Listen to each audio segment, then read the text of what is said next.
มีเลยเราสะดวกเลยทำเพลงด้วยนะพายุสาวด้วย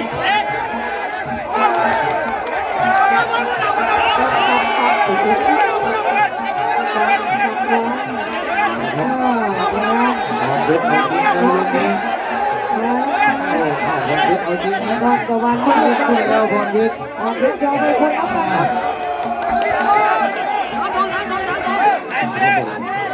เชียร์นะเชียร์นะยกขึ้นยกขึ้น ปอดปอดที่ปอดเพชรเอา ที่ทำงานอย่างเชื่อใจ โชคดีเพชร ของน้ำทั่ว ตดมา ต้องตะวันเดือด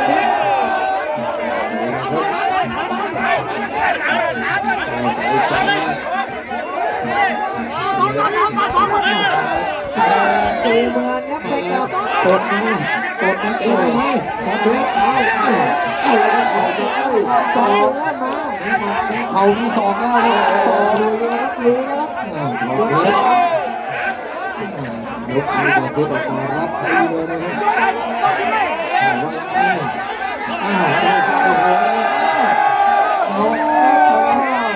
ยกทิ้งคือโอมายกที่สามครับ ไปไหวแล้ว โอ้เจอฉายชุดเดียวครับพอเพชร โอ้คาราบาวยกมือ ขอโทษครับขอโทษครับ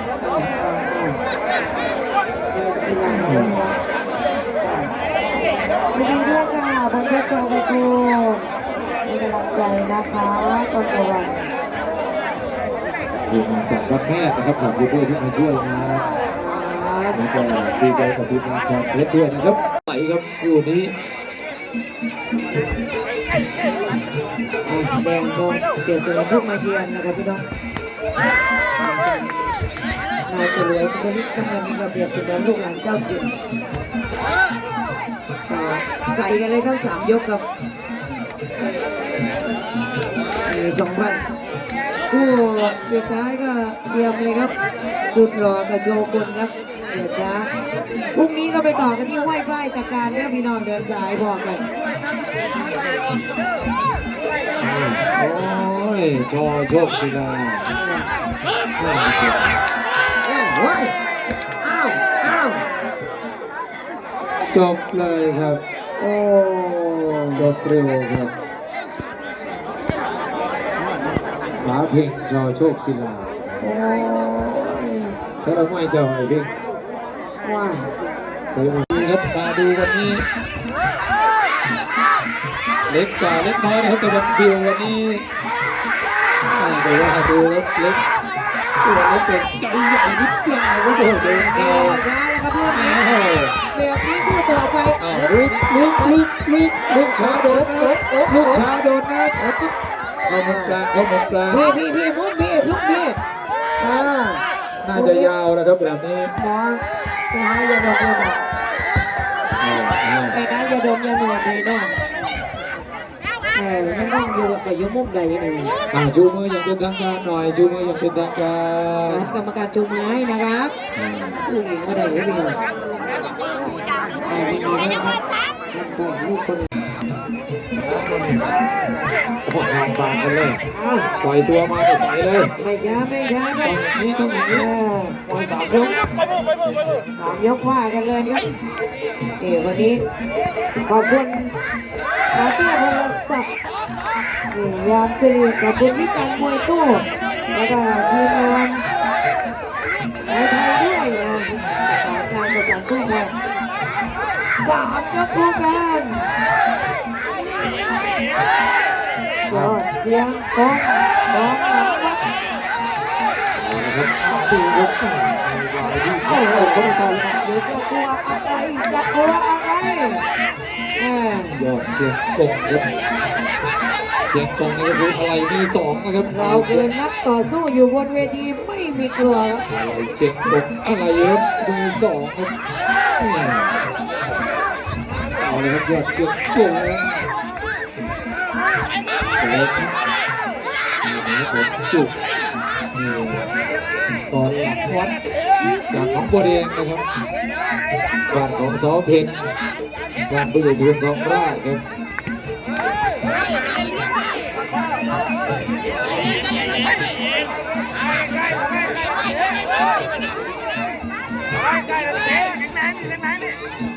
ดูสิเองนะมีสายก็ลงครับตรงนี้ จะไปพา สองเลยครับสองโอ้ดูนะครับสองโอ้มานี้คู่ต่อไปต้องไวครับ โดนตบปั้น เพ ครับ ราะว่ามันเกิดขึ้นได้ทั้งหมดนะ โดนเป็นนับเลยครับก่อน ต่อเลยนะ ดูจบเลยครับโอ้จะหยุดไปเลยก็ไม่หยุดต้องไปเอาอีกหนึ่งมัดหัว แล้วโดนตรงนั้นต่อสู้บอกเลยที่มันต่อสู้ นี่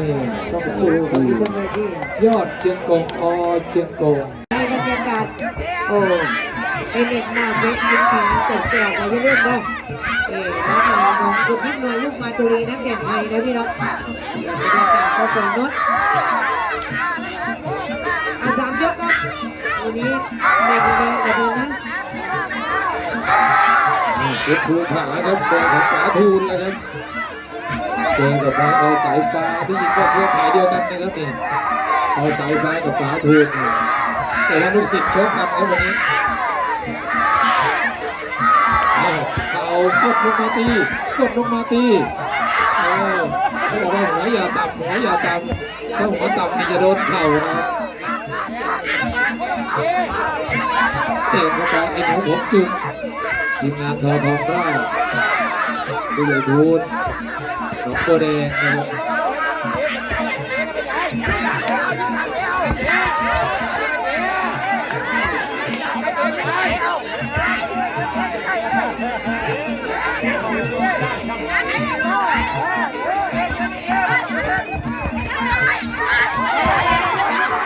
ดุหยดตาสาวคนนี้มันก็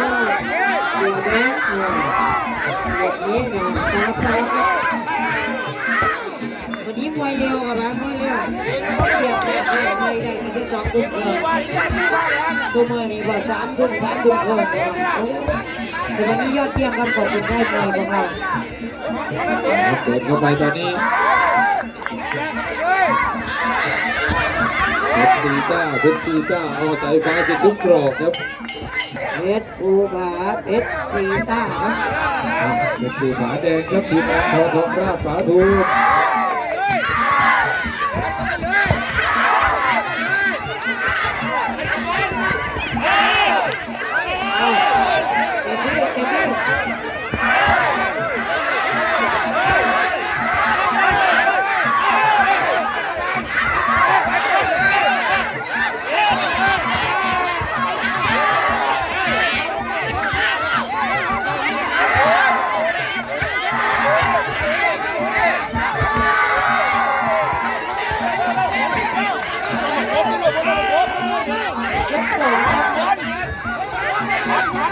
เต็มที่เจอเพชรที่อะไรเจอไปเพชรภูผาเทวันละเพชรสีตาแบบนี้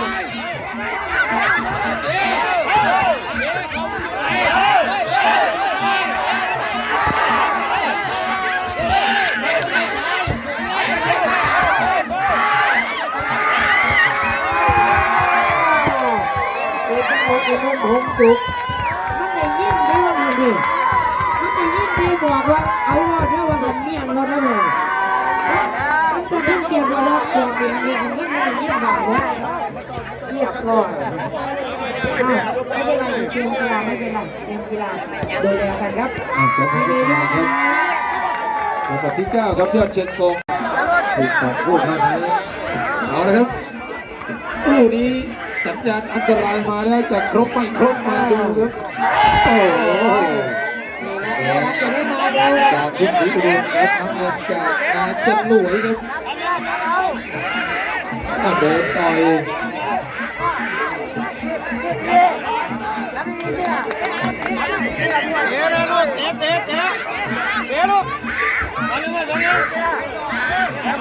โอ้ยตายว่าแล้วจะไม่ครบจริงๆเห็นบ่ซาเห็นบ่สมเป่าแล้วตัวเขาเนี่ยโม่เลยยากกว่าอากาศ โ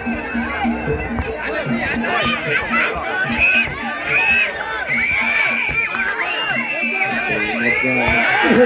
เห็นปากก็ ว่าจบไปสองเดียวแล้วจะจบเร็วแล้วโอ้แบบนี้โรเบิร์ตกับเพชรพันล้านเร็วเลย เป็นจิตอาจารย์จะรู้จะไม่เห็นจะหลับเจอไปสองหมัดเอารถลงเลยครับ โอ้ นับเลยครับทีชัย โอ้เสมอมาบ้างหงายฝั่งอ่ะ ต่อยเขาแต่เราโดน ลุกขึ้นมาครับมาต่อยเลยต่อยเลยไอ้ที่ผมชอบกับนักลูกกระโดดที่ประชาสัมพันธ์เนี่ย ต่อยเขาอยู่ดีๆครับเดินร่วงครับ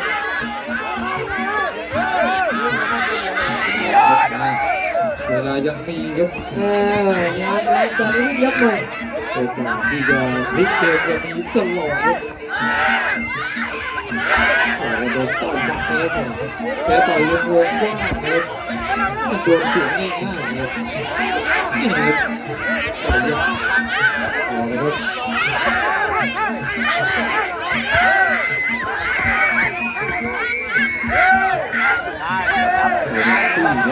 ผู้ใหญ่คืนโดนสอบโดนแข้งกระโดดใส่เลยครับโจ๊กโจ๊กตื่นลุกเกียบแรกโอ้โหตื่นเลยโดนเข้าไปโจ๊กไอ้การเปิดตื่นก็มวยใหม่ก็มวยสร้างโจ๊กโอ้โหสอบครับลงครับหอปักเลยครับโอ้คุณหมอโอ้นอนดีกว่าว่าไงโอ้โดนศอกครับเช็คบินได้เร็วครับยกที่หนึ่งครับ ต่อสู้บนเวทีเต็มที่เลยนะ เอาละครับโอ้ดูแล้วอย่าก้มอย่าก้มอย่าก้มเงยหน้าหน่อยเงยหน้าหน่อยฟ้าสถานอีธาน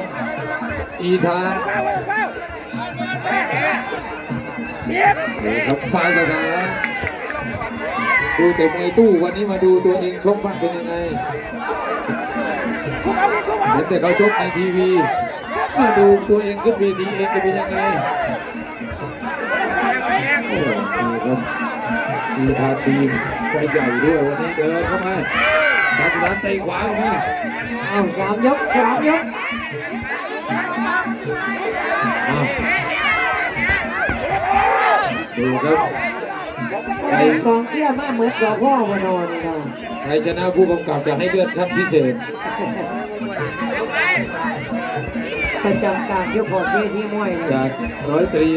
ำรวจตรีให้เป็นร้อยตำรวจเอกไปเลย ตำรวจผู้ชอบกีฬามวย อ้าวเงินเดือนขึ้นพิเศษผู้กำกับสพเดชอุดมสั่งมาใครชนะ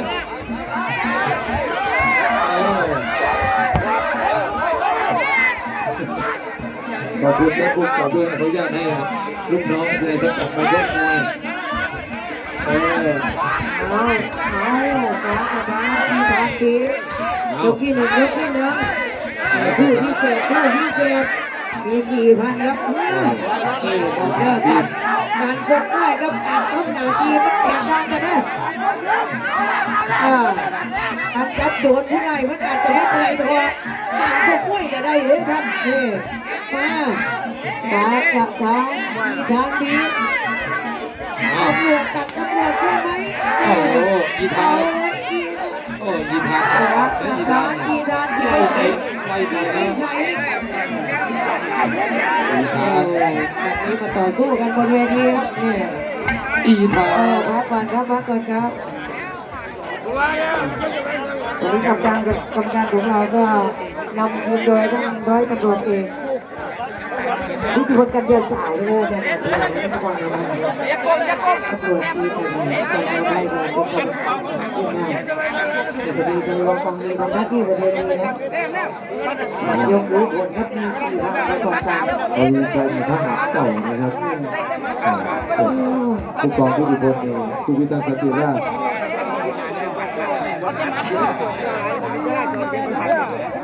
มาเสื้อมีแค่เลยเราใส่ลงมาบอลดี ตัวเด็กตัวเดินนะครับเกิดทางด้านผู้ชกบนเวทีตำรวจภูธรนะครับโอ้หลายสังกัดก็เดินวันนี้ ทั้งภูธรทั้งกชรแล้วก็ทหารห้ามมวยด้วยเนี่ยทวีชัย โอ้ก็เดี๋ยวโหว่าพี่น้องเขามีนักกีฬาชอบกีฬามวยเยอะมากประชาชนเป็นผู้เชี่ยวอ่ะนะยกสองครับ ตำรวจตีตำรวจตำรวจตีตำรวจ ตีตีถูกกติกาถูกกติกาอีทางอีทางโดนหนักอีทางอีทางขาสัตว์อีทางเดียวเกียรติศักดิ์ศรีเกียรติศักดิ์ศรียกสองยกสองเอาขาสัตว์อีทางเดียว เกียรติตำรวจของไทยเกียรติวินัยการที่มันคง เอามาเป็นชุดเลยครับ เกียรติทางที่จะกลับด้วยอีทาง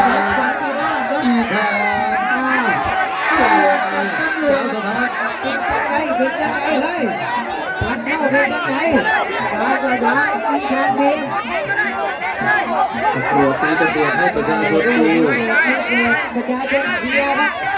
เชียร์ฝั่งไหนครับแดงอีกครับแดงน้ำเงินอีทางเดียวครับ ตำรวจตีกันไม่ผิดกฎหมายครับ เราตีอย่างถูกกฎหมายแล้วคนเวที โอ้ทำลายยืดแล้วอีทางอีทางอย่างหลังอีทางเนี่ยหันหลังโดนเจ้าหมัดของเขาสุดท้ายฟันมุดเข้าไปต่อยลำตัว เป็นการต่อสู้ของกีฬามวยไทยกีฬามวยไทยมาสถานอีทางเดียวไม่ไหนจับผู้ไหนมันจริงเลยจะไหนก็หัวอยู่อ่ะแต่ละยกก็จะผ่านไม่ใช่ง่ายโอ้สุดยอด ไอ้เจ้าพวกนั้นมีลูกปืนช่วยนะไอ้เจ้าตำรวจไม่มีอะไรช่วยนะ กับเพียงแล้วตอนนี้แพ็คกับเพียงมาตัวซอยแล้วแพ็คแล้วสายกระดาษที่ทำท่าแล้วก็ โอ้โดนต่อยเลยอีกแล้วสาวสถานปุ๊บสาวสถาน ลูกสาวเดี๋ยวนี้นี่ต้องขอบันทึกประจำวันนะว่าไม่เอาเรื่องกับโปรโมเตอร์นะเพราะว่าเอาตำรวจมาดีกันไม่เอาเรื่องกับโปรโมเตอร์แล้วสีสันนะพี่น้อง เป็นไรแก้ตัวเวียนมาแล้วแก้ตัวเวียนมาแล้วว่ามาเอาเรื่อง เด็กจะดูครับเรียบเลย อย่าหนีสาวสถานอย่าหนีสาวสถาน รอดไปสองยกอ่ะเอาบ้องประชาชนเป็นผู้เชี่ยว สาวสถานว่าผู้ไรจับยากับผู้ไม่บ้านนี่แล้วว่า ผู้หลังคนผู้จะได้ยากว่าเป็นเล็กน้อยเลยเราดูถึงจะได้น้อยสิหน้าพักจะกระชิบเงินอย่างนี้เป็นทีเราต้องเรียกที่ว่าต้องวางเพราะมีการมาเจ็บที่แกนจับโปรโมเตอร์ด้วยนะ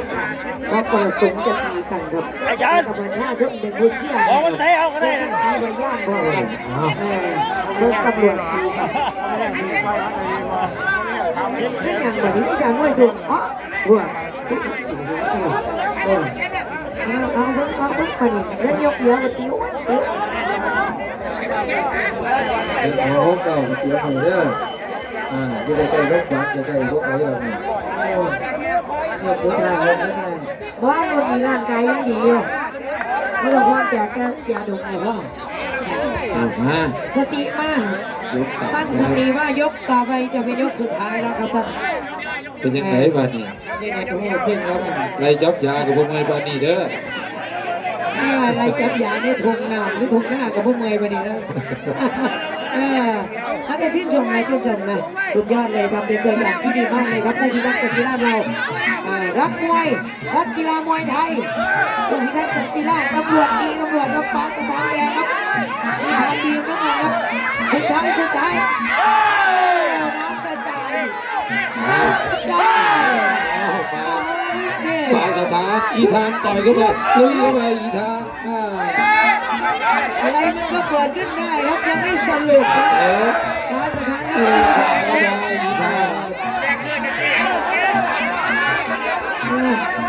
โล่แบกนะครับนี่กับโล่แบกนะครับ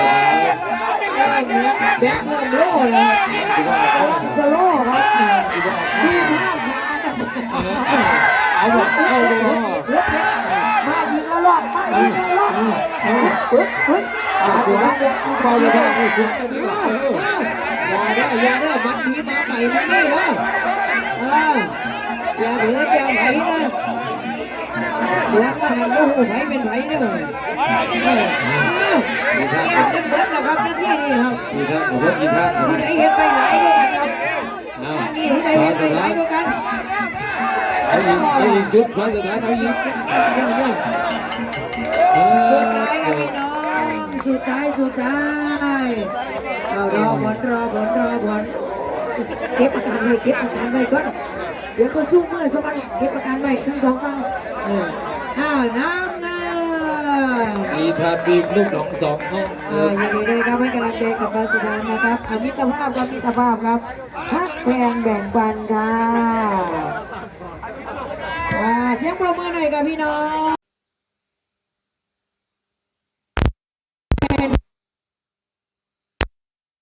ตะพันฟินกับใบคู่สี่เพชรพันกินเพชรนาทีคู่ห้าสายฟ้าสนมเอกเล็กคู่ตามนั้นครับเชิญยกที่หนึ่งบนเวทียกเหลือผลครับ เน้นคำโอ้ชื่ออะไรไม่ชื่อเป็นชื่อเน้นคำมาดูครับลูกคนลือนี่ก็เจ้าของลาบคนลือแล้วมาดูครับทีนักมากมวยไทยนี่คือสถานที่ของจุดเตี้ยในเมืองแล้ว สวนอาหารเกิดอุดมพิจิตรฟ้าครับพี่น้ เอา อง มาในทุกแห่งได้หนึ่งจอดนะครับ ใครมาหาใครสะดวกสบาย ย้อนซ้าย ยกที่หนึ่งเลยคู่ต่อไปเลยคู่เปิดหัวคู่แรกเน้นครับโอ้ยเดินครับโดนทีบก่อนนะครับโอ้ทีมงานวันนี้เน้นคำดูครับคาถาเน้นคำจะขลังหรือเปล่าวันนี้เจอกับทางด้านทีอาจารย์ทีเด็กสายธนูครับจากอำเภอนักเรียนนะครับเนี่ย เอาเลยลูก เอาเลยเพื่อนเอาเลย เอาดิแล้ว ชุดน้ำไทยครับวันนี้การทีมงานโดยนะผู้กองน้ำไทยอยู่ร้อยตำรวจเอกที่พลปัญญาสายดีใจบัวฟงดี สับต่อครับเป็นอย่างทีเด็ดครับวันนี้นักม้ามวยไทยไม่ได้มาหมอลำกับมวยกำลังปรับปรุงแล้วนะต้องขออภัยทีมงานโปรโมเตอร์ด้วยนะครับมาดูครับหมอลำกับมวยนี่มาไม่ต้องห่วงนะพอดีว่างพอดีก็ประสานงานให้ได้มาในวันนี้ขอบคุณทางหมอลำกับมวยด้วยนะครับดูคู่สองก็เตรียมพร้อมนะครับ คู่สองเพชรทวีสิงห์สำราญชัยเจอกับฟ้าต่อทองราชมาแจ้งทุนเป็นยอดคู่ไหนที่เราระบุคู่ไปตอนนี้5คู่ลงตัวกันก็เก็บมาอันนี้ไม่ว่าจะเป็นใครมาวางแล้วมั่งคุณหมอคู่สองเพชรทวีป๋าต่อคู่สามตะวันฟินคำไผ่มา1,000นะคู่สามหมายเลข20คู่สี่เป็นหมายเลข3นะคะเพชรพากิน1,000เพชรนาทีมายังคู่5ไปกับ2,000เนาะคู่4คู่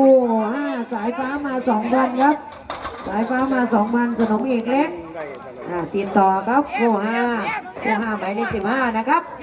หลังจากนั้น6 7 8 9เดี๋ยวอาจารย์วิจารณ์มวยตู้คงเพิ่มเติมมานี่คือคู่แรกคู่เปิดหัวค่ะต้อนรับนะคะแฟนหมัดแฟนมวยค่ะคู่แรกของเราเริ่มแล้วยก2ครับยก2ครับ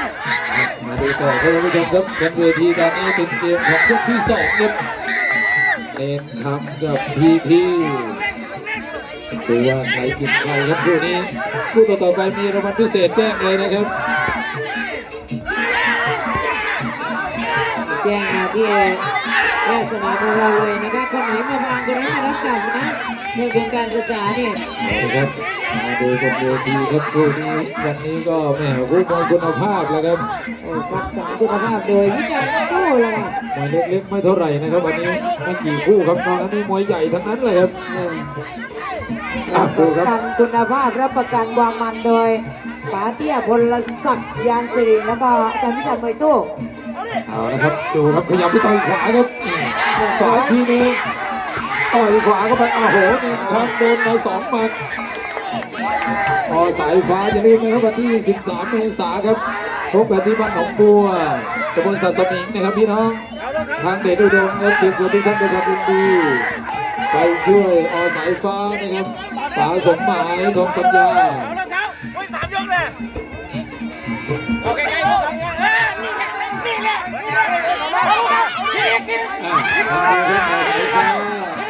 ทีนี้พี่น้องไม่ต้องห่วงสายฟ้าสิงทุกกลอกนะครับทีนี้ก็จัดในเป็นเอาใจแล้วให้กับสายฟ้าที่บ้านโนนตาดแต่วันที่13พบกันที่บ้านหนองบัวตำบลสัตว์สมิงอาจารย์แหลมอุบลลูกพี่ของน้องแชมป์นะครับ บอกเราว่าหลายที่หลายโซนแล้วแต่พี่น้องเราใกล้ๆไปดูไปชมกัน อาจารย์หลวงอุบลดาวพระจันทร์มาตรงไหนไม่เอามาชมสักทีเป็นยังไงบิ๊กแอดโปรโมชั่นได้หนึ่งต่อ ผู้ ผู้ มวยก็ตามที่ ต่อผู้ปกครองอนุญาตเท่าหนาข่ายกัน อาศัยลูกจะท้องขยันได้ลูกเด้ออาศัยไปลูก ไม่เป็นไรนะครับเดี๋ยวทำตัวดีเท่าไหร่อาจารย์หลวงจะเอามาชกนะครับคู่2เพชรทวีกับทางด้านป๋าต่อนะครับ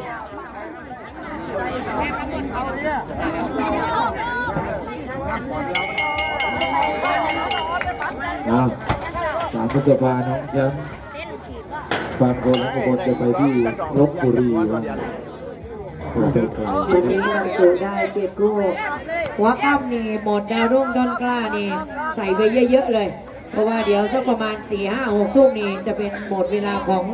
คู่ใหญ่ๆคู่พิธีการเอกรองคำพิเศษนะคะแต่เราทราบนะโอกาสของเราต้องรีบคว้าไว้เลยครับหมดดาวรุ่ง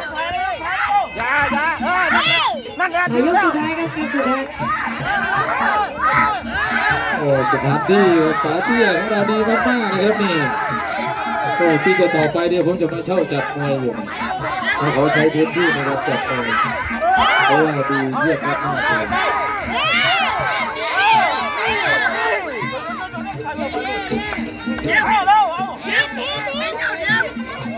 ย เป็นนั่นที่เป็นนั่นลูก เดี๋ยวจะให้ฝาเตี้ยทำโดมใหญ่ๆไว้ตรงนี้เอาไว้จัดมวย สุดท้ายของคู่นี้ครับคู่แรกคู่เปิดหัวเป็นอีกครั้งกำลังเรียบร้อยส่วนคู่6เป็นการหญิงที่เก็บเป็นชาย7และเพชรคุณภา8เพชรภูผาเพชร4ก้าการที่จะมาที่เพชรเข้ามาอันนี้เตรียมการครับพี่น้อง ดูครับพี่น้องครับคู่ต่อไปก็เตรียมนะครับเพชรทวีกับทางด้านฝาต่อนะครับอย่าให้ช้านะครับดูครับครับไม่ดูใครจะเก่งดูครับโดนเข่าโดนแฝดโดนศอกโอ้ยดูครับดีโดนไปชุดใหญ่นะสงครามสงบจบการต่อสู้ครับ นี่คือคู่แรกคู่เปิดหัวครับพี่น้องเดชอุดมฟิชชิ่งพาร์คเดชอุดมครับวันนี้ส่วนอาหารของป๋าเตี้ยพลศักดิ์ยานสิริวันนี้ทำเวลาได้ดีมากขอบคุณสำหรับใกล้หน่อยเรา เอาละครับชูมือไปที่ทางด้านมุมแดงครับเป็นทำลูกคนมือ ให้กำลังใจพี่ แล้วก็ว่ากระดาษที่รอบที่มือสองของผมก็มันก็ถามรอบนี้ได้รอบ8 รอบ คู่นี้หมดคู่สำคัญ ผมมีได้รอบ8 เป็นเพื่อนสิรูนวลแต่คำเพลงโรงเรียนกีฬาบนน้ำมันว่าที่5 ยกนะครับ ผู้หญิงคู่นี้ก็เรียนอยู่โรงเรียนกีฬาด้วยกันเลยครับวิถีทางมวยคือทำให้โคจรมาเจอกัน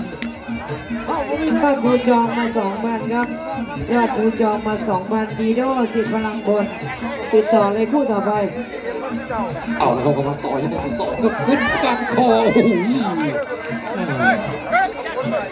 การตะวันที่จะเริ่มจะเดือดแล้ว เจาะยาวครับเขาคืนครับกำแพง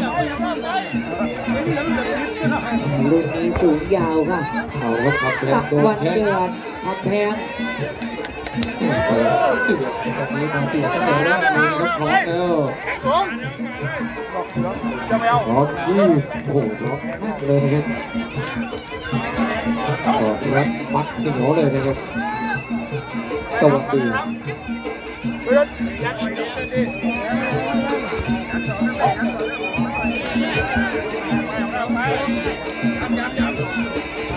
หลบสายเจอสายนะครับ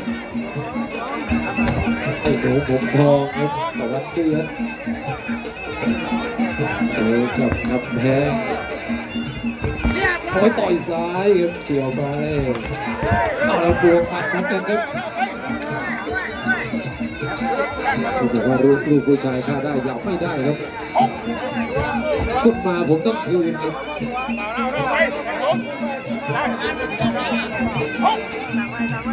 ต่อจากคู่นี้ก็ยอดภูจองสมบัติดงสว่างเจอกับดีโดสิบวางวงซึ่งตอนนี้ยอดภูจองบาง 2,000 มีต้องติดต่อนะคะแล้วก็คงจะปิดท้ายที่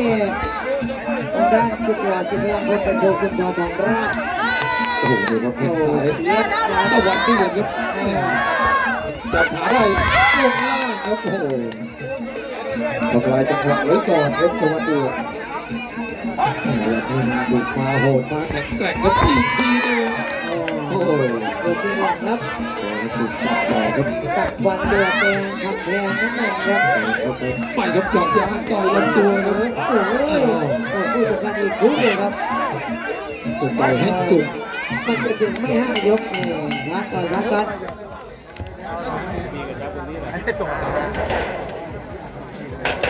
นี่โดนวมครับที่มาจากทุกศรีอุดมครับ เตปานีมีก็มาจากสมทุกอย่างนะครับด้วยน้ำมันนี้คำแพงโรงเรียนกีฬาอุบลครับนี่คือบรรยากาศศึกดาวรุ่งเดชอุดมพิชิตปาร์ค3 คู่ครับที่เหลือที่เราได้เรียงไว้ขอบคุณพื้นที่ตรงนี้ด้วยนะคะส่วนอาหารเดชอุดมพิชิตปาร์คของปาเตี้ยนะคะบริษัทยางสิริผู้จัดการกระทรวงอาหารเดชอุดมพิชิตปาร์ควันนี้ขอบคุณทีมงานชายไทยอาดาวิจัยมวยตู้ แต่ ค เป็ รับ นทั้งหนักกว่า ป เล ระ ย สานงานประสานคู่ ครั้งนี้มัน มวย 140 วันละ38 35 นี่ประมาณ บอลที่ใสครับ 120 ปอนด์เนอะ ครับ ใช่ก็ยังเป็นเด็กไง สวัสดีครับเกียรติชูไทย เขาโตขึ้นไป ชก โตเรื่อยๆมันก็เลยเหมือนเป็นไอดอลเป็นความหวังอย่างเป็นเจ้าทางที่เวลาเขาต่อยแล้วเขาชอบมาโค้ดเงินอยู่เรื่อยนะ ใช่ใช่โอ้ค่าตัว 10 ล้านเนาะ เรียกมัน17 ล้าน 17 ล้าน ตรงนี้พี่น้องอย่าลืมครับไปที่ ไปเดียว ฟุตบอล กินทั้งชาติแล้ว ห้วยฝ้ายพัฒนาตำบลห้วยฝ้ายครับตระการพืชผลครับพี่น้องไปไม่ยากครับพี่น้องไปตระการแล้วก็เลี้ยวขวาไปสีน้ำขาดเลยเวทีมวยเลยนะครับติดถนนอยู่ เอาพูดกับปาแอดมายุคไหนเมื่อก่อนนี่ยก 2 ยก 2 เราจะแอดจะกลับแล้วทีมสายจิตทีมนักเรียนไทยสุดยอดครับเอาละครับพลาดไม่ได้ครับคู่นี้ใครพลาดโอกาส โอ้นับเนี่ยเขาดูแล โอกาสมันเปลยนะครับจะพลาดแน่นะครับอะไร ยก 2 โอ้โหเขาเจอขวางขึ้นขวางมาให้ต่อเลยครับแหมแต่ว่าคือ ตาวันเดือดแดงคาเฟ่เข้ามาครับ พยายามจะเทยังเทไม่ได้ครับเดี๋ยวมาต่อแล้วแต่ว่าเตี้ยไอ้ดูดทองโอ้โห ยืนสูงยาวนี่เอง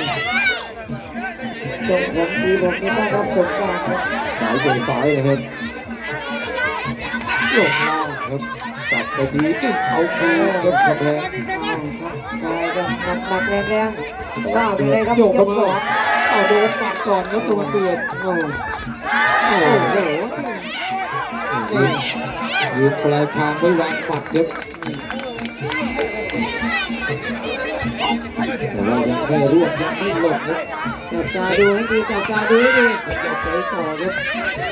ตัวปัดเตือนปัดมาเทได้โอกาสจะเทเลยนะครับ โ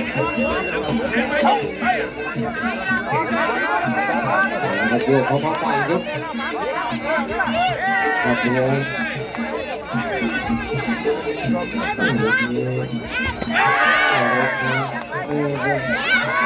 กแรงครับอาวุธ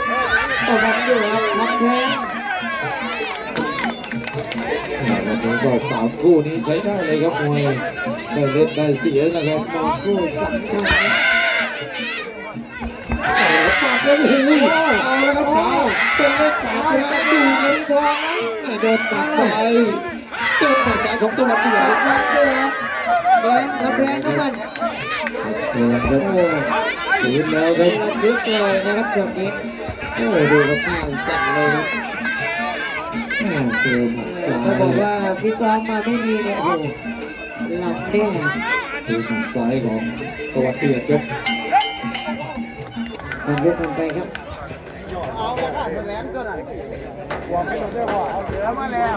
สองคู่ที่เหลือก็เก็บไว้นะ 2 คู่สุดท้ายนะครับยอดภูจอมสีโด้นะครับแล้วก็สุดหล่อกับโชกุนนะครับ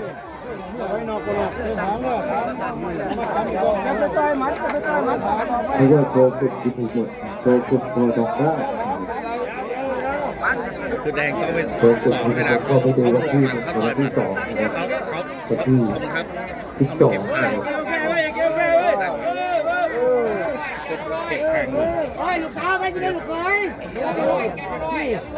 แก้วเลยแก้วเลย โดนสวนนี่มีโอกาสล่วงเลยเจอซองเออ อย่าลืมนะครับ12 กลางวันครับเดี๋ยวไปลงบ้านเราก็บ้านกุฎยางนะครับผู้ใหญ่ชัยยงสวัสดิ์กรสมาน้อยสอสุมาลีครับปักโบ ปักโบเนาะมวยกลางวัน ปักโบชมฟรีนะครับพี่น้องครับ ทุกๆปีนี่มีการจัดนะ ส่วนกลางคืนไปที่วังยางครับบ้านนางขับปลิวเรือมีชื่อเสียงที่สุดของอุบลราชธานีนางขับปลิวครับแล้วก็13ไปต่อที่หนองบัวนะครับยิ้มสยามเจอกับซุปเปอร์บอลครับอาจารย์ปีชายจันทร์เพชร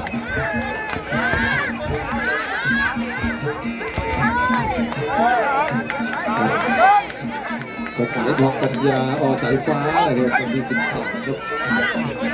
พี่น้องอาจารย์ผู้ชมก็เรียกว่าคนใหญ่พัฒนาที่มาคนใหญ่แล้วก็ไปหนองบัวครับ ติดตามทุกคนเวทียกสาม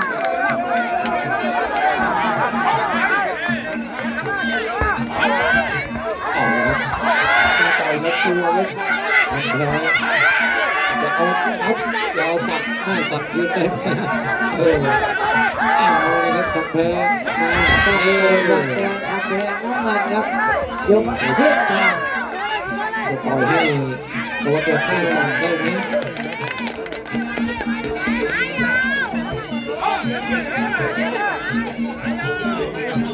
โดนสามแล้วนะครับดูนี้อาวุธเต็มเลยทั้งคู่เลยครับ เอาวันเพื่อนแดงคำเรียนน้ำมันครับสิบตัวงามน้ำมันครับลงเรียนขึ้นเลยทุกคน แข้งซ้ายของเอาแบบตีครับ ยกสามครับ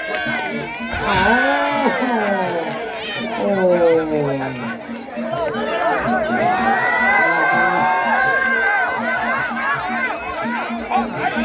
ในไทยมีลูกเทคนิคเทคนิคเยอะนะครับโอ้โหครับแข้งซ้ายไม่กลัวตัดจุดไม่เจอแล้วแต่ว่ายังไงครับตัวทีมเอาสายฟ้าสั่งรับแทงไอ้ ลงเรียนรับแทงยกสามครับ สู้ ยก หน่อย ต่อชนต่อ โดนใส่มือว่างั้นรับแทงแล้ว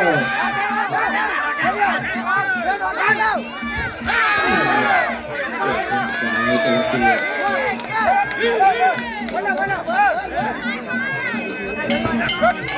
ผ่านไปครับยกนะครับพักสักครู่ครับให้น้ำครับ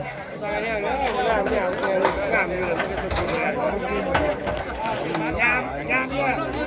ส่วนคู่ที่เหลือก็คือยอดภูจองสุดปัดเดินสว่างเจอดีโดสิทธิ์พลังบนแล้วก็คงจะเป็นท้ายที่สุดหล่อสิทธิ์พลังบนเจอกระจกบนต่อตรงราชนะครับซึ่งตอนนี้ ในสองคู่สุดท้ายนะครับพี่น้องครับ ยอดภูจองมา2 วันสุดหล่อมา1,300คู่ต่อสู้เก็บมาครับ ไม่ว่าจะเป็นโจกุนแล้วก็ทางด้านดีโดนะครับ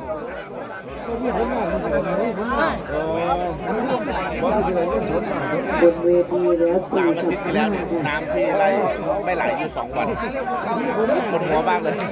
ไม่ไหลมันปั่นไม่ขึ้นนะเลยได้เจาะใหม่ อ๋อมันเป็น ลงซัมเมอร์บทประมาณ16,000 เจอชั้นหินใช่ไหม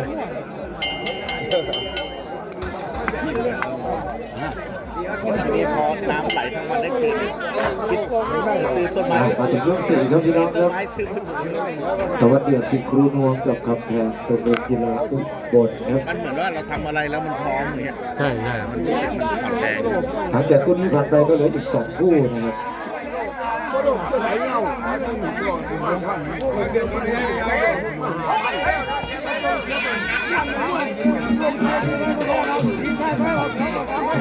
ยกที่4ครับ ครับกับแพงอยากมองต้องเตะไปช็อตต่อครับนี่ครับซ้ายโอ้โหโด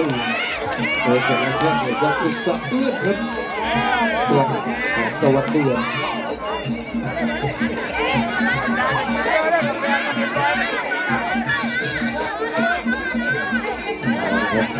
เข้ามาใหม่ครับ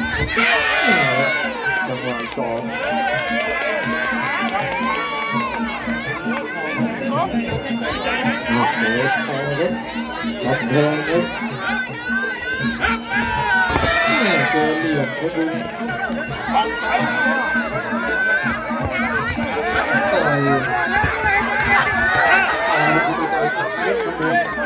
ูกาสวงนี่มาหามกาสวงกาสวง ข้าวตัวเราครับเบ็ดต้นเบ็ดต่อยนะครับ ยกที่4ครับกำลังเดือดทำแพง จับเทครับ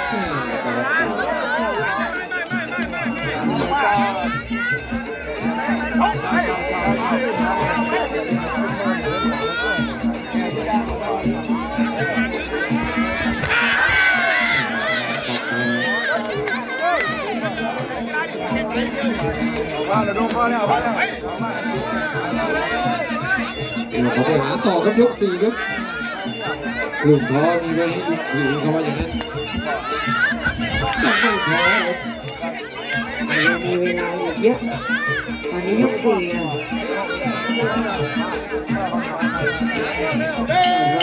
ทำแดงพักก่อนครับ2 คู่ที่เหลือก็อยู่ในสภาพที่พร้อมครับทุนยอดเอามาเลยครับคู่ต่อสู้ของยอดภูจรก็คือปีโด2,000มีไหม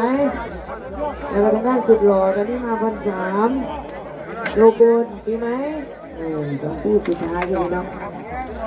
บนเวทีก็เล่นมองยกสุดท้ายสำหรับบนเวทีเนี่ยก็ตะวันเดือดสิกูมองน้ำเงินทำแดงลงในกีฬาเด่น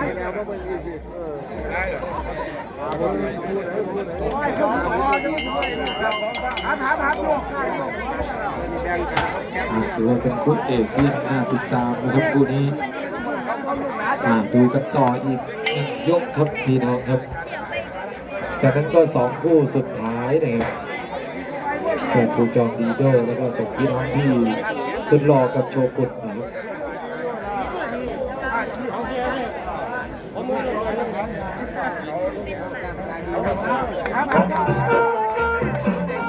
ครับเสียงแคนเสียงกลองมาอีกบ่งบอกว่ายกสุดท้ายอยู่ สุดท้ายครับยกสุดท้าย นี่ครับโอ้โห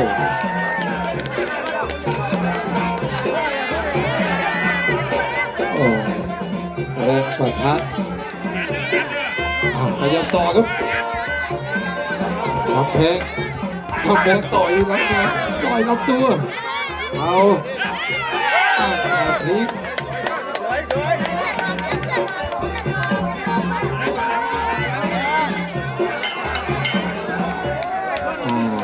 แจกใจให้กันเรียบร้อย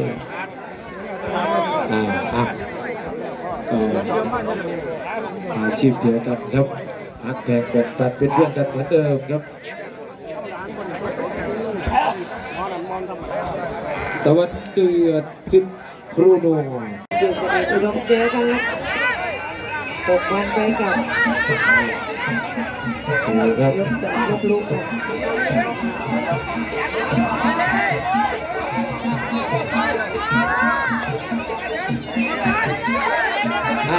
ดูครับตอนนี้ชื่ออยู่โคราชเจออยู่อุบลครับพิษณุโลกตอนนี้มาเจอบิ๊กเอ็มครับคุณรับไปน้องจากอำเภอน้ำขุ่นน้ำยืนต้นนะครับพี่ใหญ่เสนา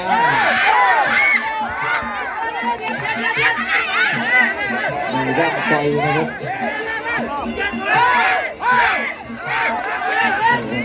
เทศนารีต่อยกับใครแต่ไม่เสียเปรียบนะครับมวยตัวนี้จะสูงยาวนะครับเป็นสุดของฝาการสาวอินทร์เมืองไทยจากสุดสกุลกุลไทยนะครับทางด้านคะแนนแล้วก็จากเทนยืนที่ใหญ่เสนาใหญ่เลยที่ใหญ่สาวหล่อจากเทนยืนดีเด่นคู่ที่น่า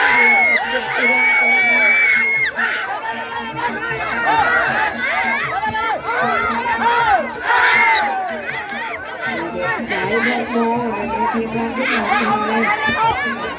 นี่คือคู่ที่6ที่เราระบุไว้บิ๊กแอนซิก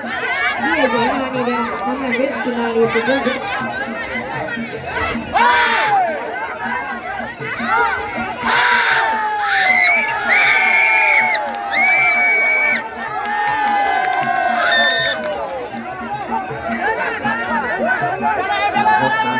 ครับเวทีครับเป็นอย่างคู่นี้ทีนั้นก็เริ่มทยอยมาเรื่อยๆครับให้กำลังใจโปรโมเตอร์วิกเตียแน่นอนครับด้วยครับปาเตียเป็นทีมครับนะครับมันเบียดเวลาเลยแขนโค้งเบียดลูกมาเลยเอาเลยเสือต้นก็เป็นสมหมายนาบูนที่ใหญ่เสียนาเกียวนะครับที่เราสั่งเองอยู่ในสตาร์ทปรีทุกทีมงานก็ดีครับเด็กอุดมสมุทรสัตว์รอบเดือนผู้ที่น้ำเย็นกระเดอุดมเกิดกัน6,000 บาทนะครับอาจารย์ตอนนั้นเป็นหลักการมวยที่ใหม่นะครับกำลังจะยอยมาแต่สอเรียนพลังก็ได้แต่ใจคนก็ได้ ขอบคุณพี่น้องนะครับทางอำเภอเมืองอุบลครับอำนาจเจริญครับสมโรงครับวันนี้การินคำราชครับมากันเยอะนะครับมาช่วยสาวเตี้ยอุดมพิชิตการของเราเสียตัดคนละใบครับเข้ามาดูในชุมวันนี้เก็บแค่100 เดียวนะครับเก็บถูกมากๆเลยดิเตี้ยของเราที่อื่นเก็บ140ดิเตี้ยไม่พอนะเอาแค่100 เดียว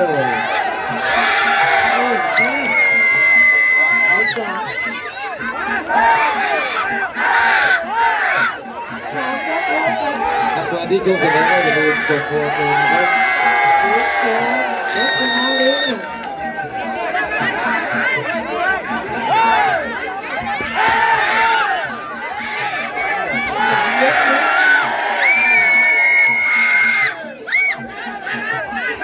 นี่คือที่6แล้วนะครับบิ๊กเอ็มกับเพชรสุนารีนี่นะนายกหญิงกำลังพูด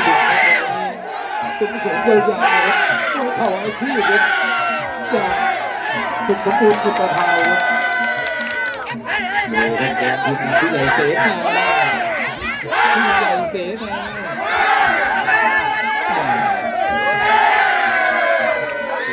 แปลว่าผู้รับใช้พระราชาเสนาของพี่ใหญ่เสนาผู้รับใช้พระเจ้าอยู่หัวครับเสนา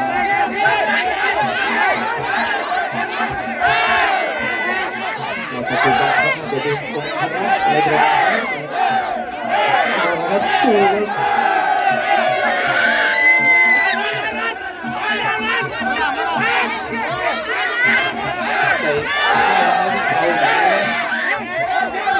ชรสุนารียิงเข้าไปเสียแล้วเอาที่วันนี้มาเจอนักตีโต้ด้วยมาติดใจลูกเป็นขวาไม่สวยเยี่ยมเลย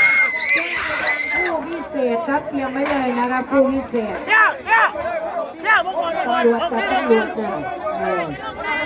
เตรียมไว้เลยนะการสถานที่การเตรียม เราจะให้ชกเมื่อไหร่เราจะบอกนะครับเพราะฉะนั้นขอเมื่อไหร่มาบอกได้เลยครับฟ้าสถานกับทีทางปีนะครับตำรวจกับตำรวจโพลิสกับโพลิสครับ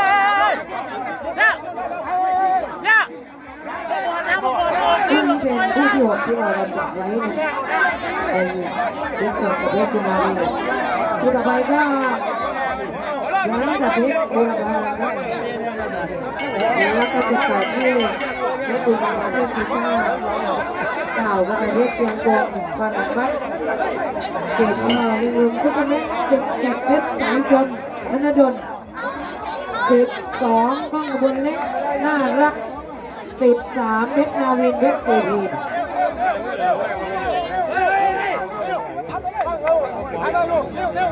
แต่ว่าโดนหันไปแต่เนี่ยมาเกิดแบบว่าเกิดดีแดงเตะไปอยู่เลยเจ็บดีแดงก็ใช่ครับ 12 การไปช่วยท่านผู้ใหญ่สมัยนานะครับการเรียนไปช่วยนายวิทยาศรีดัญรัตน์วังยางแม่น้ำรับปลิวนะครับ สุดท้ายเยอะสุดท้ายค่ะ ไปติดริมโคนเลยนะครับวังยางเขาบอกว่า12 การเลยนะครับช่วยผู้ใหญ่สมัยนาเริ่มรีบมา ดูครับมีบิ๊กเอ็มเพชรนารียกสุดท้ายยกสุดท้ายสุดท้ายคือเด็กดีบ้างสาวสวย มาดูต่อครับเพชรสุนารีครับ บิ๊กเอ็มดีแดงนะจากน้ำเยือกเสือที่มาจากทางนี้เลยนะเอ็มร้อย เจอสายหล่อมาล่อกันที่เดวิดฟิจิพาร์คนะครับ ยกสุดท้ายยกสุดท้าย เพชรสุนารี ทำมาก็คือการศึกษาทีมงานใหญ่และผู้คนนี่ เอาสายหล่อที่เดินเตะขาเจ็บยางโอ้เจ็บยางดีขนาดนั้นจับตี ยกสุดท้ายยกสุดท้าย เขย่าแล้วโอ้โหเขย่าแล้วชิงพัชชาก็มาวันนี้พัชชาสายสวยจากสุดสุดเดือนมาเชียร์ทีมงานเลยนะ ลูกแดงก็เป็นสุดท้ายนะครับยกสุดท้าย เดี๋ยวจัดจ่ายสาวหล่อวันนี้ ที่ใหญ่สีนาจะต่อสุดที่หนักนี้อัดตัดต่อปิดประตูเป็นหน้าสุดท้ายแล้วขึ้นเลยแจกใจก่อนจ้า มันเห็นห้องจำบัตร นี่ยึดมาแต่ยังไงว่าทรงยุคเดียวแล้ววันอ้าวว่ายังไงครับโอ้นี่ตามภาพตามสายตาออกมาแล้วอาจารย์ดิเดชชูไปที่เพชรสุนารีสิทธิยอดเพชรนักเรียนชัย ด้วยครับให้กำลังใจพี่